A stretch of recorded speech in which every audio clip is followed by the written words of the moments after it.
Assalamualaikum warahmatullahi wabarakatuh.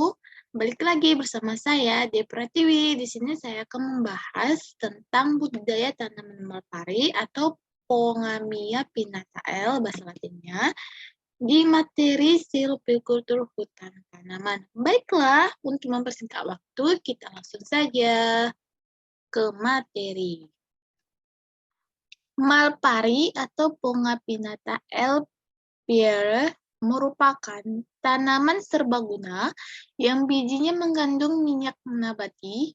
Sebelumnya, tanaman ini hanya dimanfaatkan sebagai sumber kayu bakar untuk merehabilitasi lahan yang tererosi atau sebagai tanaman obat. Namun, akhir-akhir ini Malpari mampu menarik perhatian karena dapat menjadi sumber energi alternatif selain sebagai bahan baku industri, sabun dan obat-obatan herbal. Saat ini pemanfaatan Malpari sebagai bahan bakar nabati atau biodiesel banyak ditemukan di India.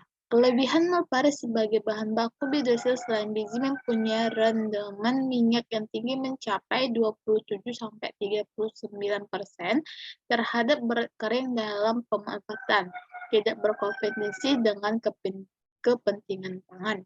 Dinamakan sebagai Indian beech dalam bahasa Inggris, pohon ini tersebar mulai dari India Barat, Tiongkok, dan Jepang di utara, kawasan Malaysia hingga Australia. Baiklah, selanjutnya adalah pengenalan Malpari. Tanaman Malpari merupakan perdu atau pohon yang menggugurkan daunnya dengan percabangan tersebar. Tinggi pohon ini berkisar antara 15–25 meter. Dengan diameter batang mencapai 80 cm, batang berwarna abu-abu, melangkah tegak lurus dan samar-samar. Cabang pada umumnya tidak memiliki rambut atau urat dan memiliki goresan menyerupai bintil berdekatan. Dengan pinak daun pada pangkal gagang daun, setiap ranting memiliki 5–9 helai daun. Dan ini merupakan daun Malpari dan perbungaannya. Daun Malpari tersusun dalam 2 deret dengan 3–7 pinak daun yang terletak secara bersilangan. Kilat dan warnanya hijau tua. Kunyit dan letak daun majemuk bersilangan berbentuk bulat telur menjorong atau lonjong elips berukuran 5–22,5 cm dikali 2,5–15 cm. Pangkalnya membudar hingga membaci dan ujung daun mengumpul atau meruncing. Perbungaannya berupa tandari semu di ketiak daun dengan panjang 6–20 cm. Pada setiap buku terdapat sepasang bunga berbau menyengat, berwarna putih hingga merah muda.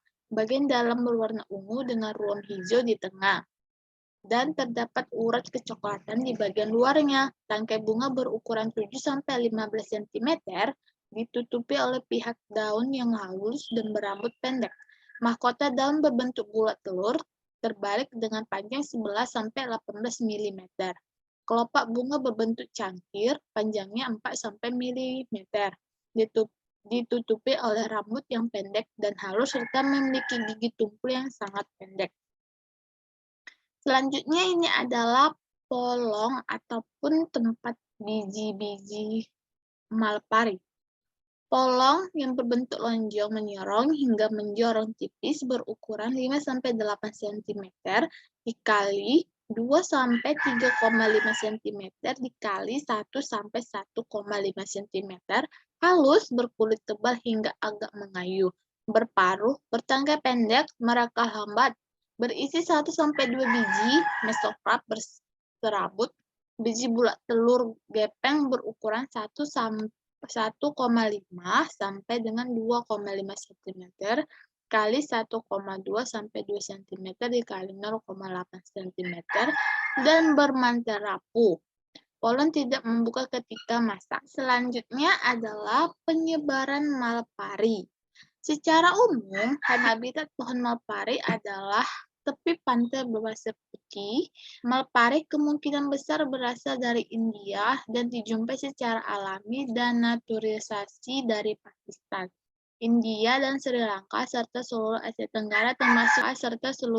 Tenggara termasuk Indonesia sampai timur laut Australia. Fiji dan Jepang selanjutnya diintroduksi di Mesir dan Amerika Serikat, Florida, Hawaii. Di Indonesia, tanaman ini ditemukan tersebar luas di Pulau Sumatera bagian timur, Taman Nasional Merbak, Teluk Berikat, Pulau Bangka, pantai di sekitar Tanjung Lesung, Banten, Pantai Batu Karas, Ciamis, Ujung Belambangan, Taman Nasional Alas Purwo, Pantai Lovina, Bali Utara, Pantai Sembilan Lombok Timur, dan Pantai Barat Pulau Seram, Maluku. Selanjutnya adalah persyaratan tempat tumbuh. Tanaman mulpari banyak ditemukan di sepanjang pantai dan hidup bergerombol. Pohon termasuk jenis cepat tumbuh dalam 4-5 tahun. Tinggi pohon dapat mencapai 20-25 meter dan sudah mulai berbunga dan berbuah. Umumnya ditanam di area pesisir kawasan tropis karena sifatnya tahan terhadap salinitas dan udara yang terbuka. Pada persebaran alaminya, pohon ini dapat tumbuh baik pada tanah liat berpasir, tanah berpasir, dan tanah liat yang bergumpal-gumpal pada kondisi masih dan alkalinitas. Mulpari merupakan tanaman asli daerah subtropis dan humida yang memiliki curah hujan tahunan antara 500 sampai 2.500 mm dan musim kering selama 2-6 bulan dengan suhu maksimum antara 27 sampai 38 derajat Celcius dan suhu minimum antara 1 sampai dengan 16 derajat Celcius. Tanaman dewasa mampu tumbuh pada suhu di atas 50 derajat Celcius. Pada tingkat anakan, toleran terhadap naungan dan dapat mengikat nitrogen bebas. Mulpari sebaiknya ditanam pada tanah berdrainase baik dengan sinar matahari penuh atau sebagian. Pemeliharaan tanaman ini relatif lebih mudah, tahan terhadap embusan angin kencang dan kekeringan, tetapi sensitif terhadap cuaca yang sangat dingin, di bawah 30 derajat Fahrenheit. Mulpari akan menunjukkan kekurangan nutrisi jika tumbuh pada tanah dengan pH di atas 7,5. Selanjutnya adalah tata cara budidaya mulpari. Yang pertama adalah persiapan lahan. Kegiatan persiapan lahan meliputi pembukaan lahan, land clearing, pengajiran, dan pembuatan lubang tanam. Lahan yang akan ditanami dibersihkan dari semak belukar, terutama di sekitar calon tempat tanam. Pengajiran dilakukan dengan menancapkan ajir, bisa dari bambu atau batang kayu, dengan jarak tanam disesuaikan dengan rencana populasi tanaman yang dikehendaki. Dan selanjutnya adalah pembibitan. Perbanyakan tanaman mulpari dapat melalui biji, di mana biji dipilih dari buah yang benar-benar masak, pohon, dan memiliki daya kecambah terbaik dibandingkan buah setengah masak. Setengah daging buah dikupas, biji atau buahnya harus langsung ditabur langsung ke dalam polybag atau disemai dalam bak kecambah. Hal ini untuk mengurangi kemungkinan benih turun daya kecambahnya. Setiap polybag diisi media tanam berupa tanah lapisan atas, topsoil, dan dicampur pupuk kandang. Setiap polybag ditanami satu benih. Benih berpotensi menghasilkan satu seedling, dan apabila ini terjadi, maka setelah berdaun sepasang, kecambah dapat dipisah menjadi tanaman tunggal. Tempat pembibitan diberi naungan atap dengan bahan dapat berupa daun kelapa, jerami, atau paranat.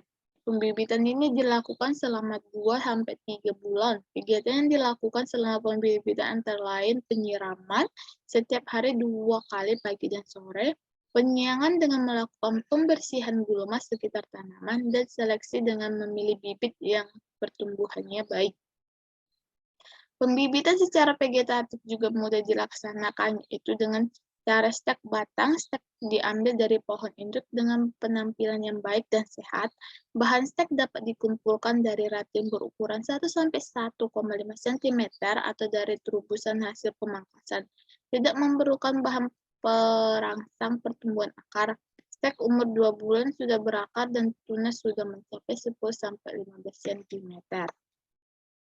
Selanjutnya adalah penanaman. Penanaman dilakukan pada awal atau selama musim penghujan, sehingga kebutuhan air bagi tanaman tersedia. Bibit yang ditanam dipilih yang paling sehat dan cukup kuat, serta tinggi bibit sekitar 50 cm atau lebih. Saat tanaman tanah di sekitar balon tanaman dipadatkan dan permukaannya dibuat agak cembung. Penanaman dapat juga dilakukan secara langsung di lapangan tanpa pembibitan dengan menggunakan stek, cabang, atau batang. Jarak tanam yang biasa digunakan berkisar antara 2 kali 2 meter sampai 5 kali 5 meter. Dan yang terakhir adalah pemanenan. Buah yang dikumpulkan sebaiknya sudah berwarna hijau kecoklatan sampai berwarna coklat. Buah-buah ini dapat dikumpulkan dengan cara menggoyang-goyangkan dahan, dan apabila buah sudah tua, akan rontok dengan sendirinya. Kemudian buah dikupas secara manual seperti akan mengupas kacang tanah. Hasil perhitungan potensi produksi pada akhir musim buah dapat dikumpulkan 28 kg dari satu pohon. Dalam satu pohon malpari dihasilkan 9 sampai 90 kg biji per tahun. Sehingga jika kerapatan tanamnya 100 pohon per hektar, maka potensi panennya adalah 900 sampai 9.000 9 kg biji per hektar per tahun. Apabila rendaman 25%, maka dihasilkan 225 sampai 2.250 kg per hektar per tahun minyak lemak. Dengan cara pembudidayaan yang baik dan rotasi tanam 5-7 tahun, maka produksi perkebunan Malapari yang dihasilkan mencapai 2 ton minyak lemak dan 5 ton kayu bakar per hektar per tahun.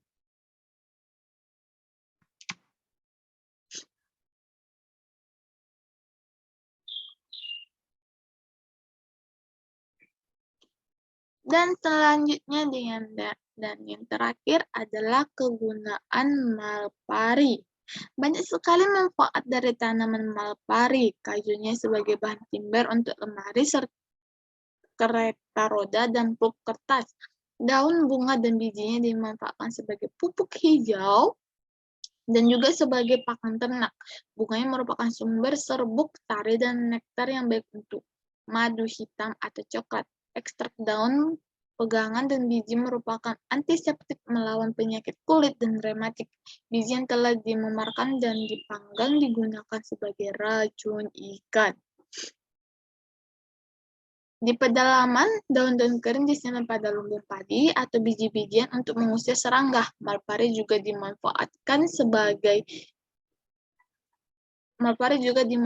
oleh serangga tak lain serangga lak dan kayu cendana yang hemparasit Saturnum album L sebagai tumbuhan inangnya. Tanaman juga dimanfaatkan untuk revertasi tanah kurang subur karena sistem perakaran yang dapat menahan rotasi. Minyak yang dihasilkan dapat digunakan sebagai pelumas seperti yang telah dimanfaatkan dalam industri penyemakan kulit tradisional di India, serta dalam pembuatan sabun, pernis, dan cat. Demikianlah materi tentang budidaya tanaman Malpari. Kurang lebihnya saya mohon maaf. Thank you. Dan wassalamualaikum warahmatullahi wabarakatuh.